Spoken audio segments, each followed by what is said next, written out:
शिल्पी जी दिल्ली से। शेरवंश। शेरवंश महाराज जी, आपके चरणों में कोटि कोटि प्रणाम।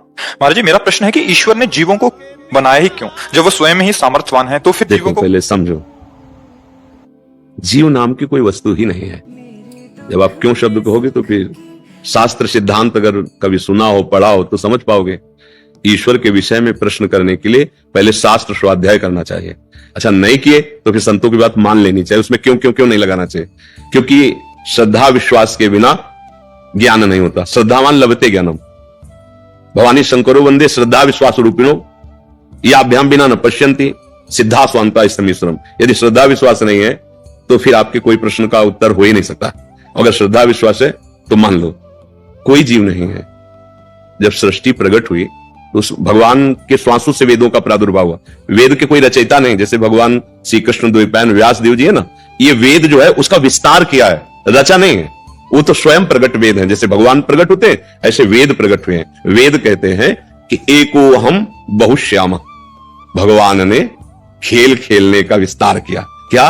अपने को बहुत रूपों में प्रकट कर दिया। भगवान जिसे ब्रह्म कहते हैं उससे मूल प्रकृति, मूल प्रकृति से त्रिगुणात्मिका प्रकृति, सतोगुण रजोगुण तमोगुण, उससे महातत्व, महातत्व से त्रिविध अहंकार, उसी से त्रिविध अहंकार में जैसे रजोगुण से ब्रह्मा और शतोगुण से भगवान विष्णु और तमोगुण से भगवान शिव विनाथ, ये फिर सब देवी देवता सब जीव शक्तियां जड़ चैतल सब प्रकट हो गया। कहने में देर लगी, प्रकट होने में देर नहीं लगी, इतने में सब कुछ हो गया। एको अहम, एक मैं बहुश्यामा, बहुत रूपों में हो जाऊं, इस संकल्प से तत्काल अनंत ब्रह्मांडों का सृजन हो गया। वही भगवान। अब शर्त रख दी गई, इतने रूपों में वही हैं।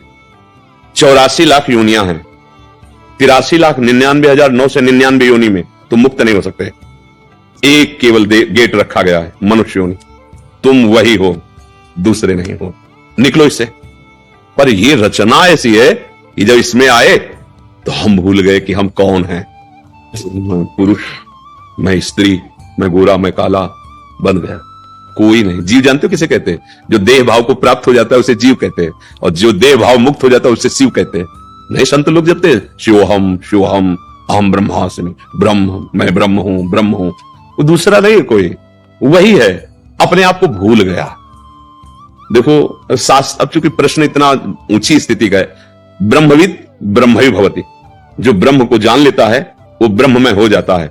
ब्रह्म में हो जाता है का मतलब जानते हो क्या है? वो ब्रह्म में था, ब्रह्म में है, ब्रह्म में रहेगा। ये बात उसके अनुभव में आ जाती है। ये ब्रह्म ज्ञान में बाधक है। भगवत प्राप्ति में जैसे प्रेम रस है, भगवत रसिक जी कह रहे पांचों भूले देह सुधी छठे भावना रास की। पहले ये देह सुधी भूले। अब हमारा तो सारा ज्ञान इसी में है ना। मैं स्त्री, मैं पुरुष, मैं खाता, मैं पीता, मैं देखता, मैं ज्ञानी, मैं अज्ञानी। वो अपने आप को भूल गया। इसीलिए ये जन्म मरण का खेल हो रहा है। ये जो हम आरोप लगाते ना कि भगवान ने हमें क्यों फंसाया, यही तुम्हारा ज्ञान है। तुम झांक के देखो लौट कर, तुम हो कौन? तुम ही फंस गए हो, किसी ने तुम्हें फंसाया थोड़ी। किस में फंस गए हो? मकड़ी अपने मुख से जाला पैदा करती है, उसी में खेलती है और उसी में मर जाती है। हम अपनी वासनाओं का जाल फैला लिए। बोलो हमें कौन बांधे हुए है? कौन बांधे? हम ही चाह में बंधे हुए हैं। चाह छोड़ो, अभी जीवन मुक्त हो। न तुम्हें कोई बांधा था न कोई बांध सकता है। चाह कैसे उत्पन्न हुई? शरीर को मैं मानने से। अब भूख है, प्यास है, देखना है, सुनना है, भोगना है, छूना है, सूंघना है, जन्म है, मृत्यु है, ये किससे हुई? इसको अपना मानने से। गलती किसकी हुई? मेरी हुई। भगवान ने कहां बांधा? आप हो कौन? कहा जाता है कि ईश्वर अंश जीव अविनाशी। ईश्वर का अंश है तो है कौन? अविनाशी। तो आप अपने को कभी अनुभव किया कि आप अविनाशी हैं? आप तो अपने को विनाशी अनुभव कर रहे हैं, जन्म नहीं मरने वाला। आपको कहा गया है अमल, चेतन, अमल, सहज सुख राशि। आप में कोई विकार नहीं, तो आपको देखो, आप तो विकारी बने हुए हो। आपने ही तो स्वीकार किया, नहीं तो आपका स्वरूप तो निर्विकार है। आपका संबोधन सुख राशि से है, सहज सुख राशि। तो आप तो दुख में फंस गए हो। क्यों? क्योंकि आपने स्वीकार किया है। समझा के आपको ही तो छुड़वा रहे हैं, आप ही छोड़ेंगे तो आपको ही अनुभव हो जाएगा। कोई किसी ने कृपा थोड़ी की, कोई वस्तु थोड़ी दी, समझ ठीक हुई, वो वस्तु यही है, अनुभव में आ गई। तरंग क्या है और समुद्र क्या है? आप बिल्कुल विचार करके देखो। वायु विकार समुद्र में तो तरंग हो गया ना। वायु हटी तो समुद्र ही है ना। तो तरंग जब है तो है कौन? आप क्या कहोगे? तरंग शब्द क्यों कहा गया उसे? क्योंकि वायु विकार है ना। वायु विकार हटा दो तो समुद्र ही है ना। बस। जीव क्यों कहा गया? माया से। माया माने भ्रम। भ्रम से युक्त होकर अपने को देह मानकर कर्ता भोक्ता भाव में विचरण करने लगा, तो मानो जैसे किसी व्यक्ति को कहा जाए, ए रिक्शा, तो खड़ा हो गया। वो रिक्शा है क्या है, पर उसने इतना तदात्म कर लिया रिक्शा से कि रिक्शा बोलते ही वो खड़ा हो जाएगा।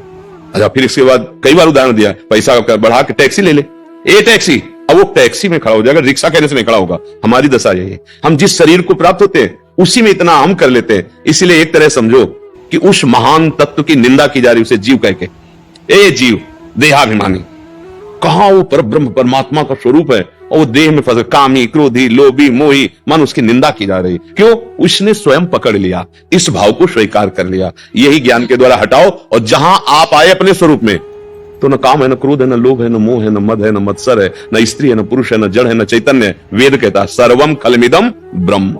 अब जिधर अनुभव ब्रह्म है, ब्रह्म।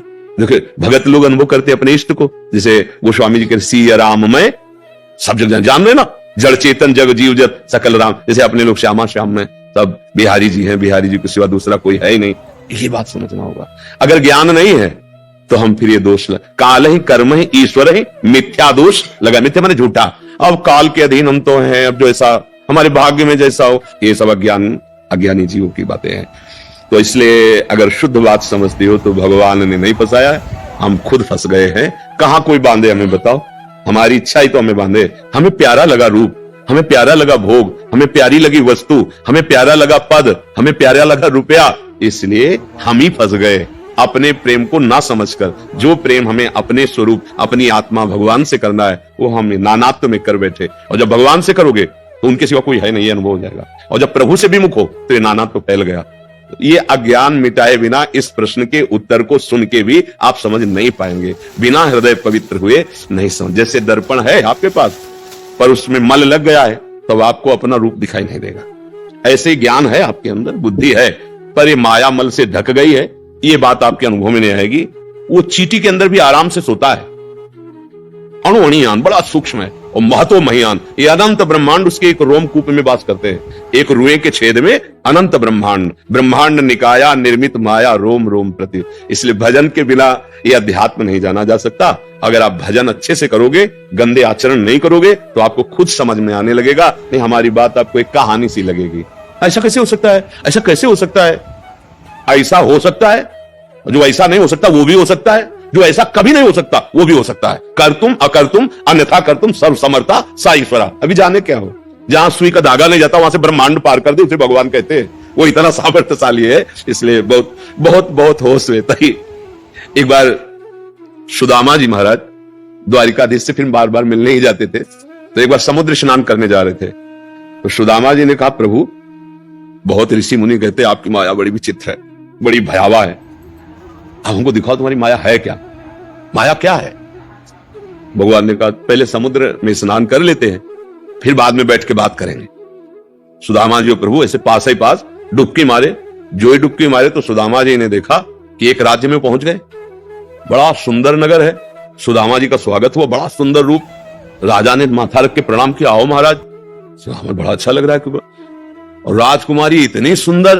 बोले महाराज बस हम वर ही खोज रहे थे, आप जैसा वर, भगवान का भक्त, हम तो निहाल हो गए। हमारी कन्या स्वीकार को, उनकी स्वीकृति की जरूरत नहीं, जबरदस्ती ब्याह हो गया। महल और सब आग, कई लड़का बच्चा हुए। बाद में पत्नी मर गई, 10वें वर्ष व्यतीत हो गए। पत्नी जब मरी तो वहां का धर्म था, राजा ने बताया कि जैसे पूर्व में अपने हाथ पति पधार जाए तो पत्नी सती हो जाती थी, वहां अगर स्त्री पधार जाए तो जबरदस्ती पुरुष को जलाया जाता था। तो अब चिता में बांध दिए गए सुदामा जी। अब लगा कि जिंदा जला दिए जाएंगे, तो बड़ी जोर से पुकारा, हे श्री कृष्ण रक्षा करो। तो भगवान ने ऐसे उठाया समुद्र से, बड़ी लंबी डुबकी मारी। बोले प्रभु अरे यहाँ ब्याह हो गया, लड़का बच्चा हो गया हमको। बोले अभी हमने जो डुबकी मारी थी अभी दोबारा नहीं मारी है, तुम्हारे उछरने को देख, इतने में देख लिया। इतने में क्या देख लिया? ब्याह हो गया, लड़का बच्चा हो गया। ये है माया। कुछ जैसे स्वप्न में हम देखते ना, कुछ नहीं होता, पर जगने के बाद अनुभव होता, स्वप्न में तो अनुभव नहीं होता। ऐसे ही वर्तमान में हम माया ग्रसित बुद्धि से हैं, हमें सब सत्य दिखाई दे रहा है। जब ज्ञान हो जाएगा तो सच्ची मानो, आपको भी ऐसा अनुभव होगा। पर बिना, जैसे स्वप्न में कोई चाकू मार रहा है, अब उसको आप बचा नहीं सकते बाहर से, कि आप न जाने कितने सैनिक बुला लो, जो चाहो कर लो, आप उसको नहीं बचा सकते। वो कैसे बचा ले? बस जगा दो उसको। अब न चाकू है, न मारने वाला, न मरने वाला, कुछ। वही अकेले था, शरीर ये पड़ा हुआ सैया में, कहीं कुछ नहीं, बड़ा ऐसी रूम है, पर चाकू पूरी गले में घुस रही थी और वो रो रहा था, मर रहा था, भयभीत हो रहा था। कुछ नहीं, बस जगा दो उसको, कोई औषधि की जरूरत है। अरे यार, ऐसा नहीं होगा? अरे यार, तो जे ही जाने जग जाए हेराई, जैसे पूरा स्वप्न खत्म, दुख खत्म। जो सपने सिर काटे कोई, बिन जागे दुख दूर न हो, और जगह तो सब खत्म। ऐसे शुद्ध ज्ञान हो जाने पर ये कोई प्रपंच नहीं है, एकमात्र भगवान है।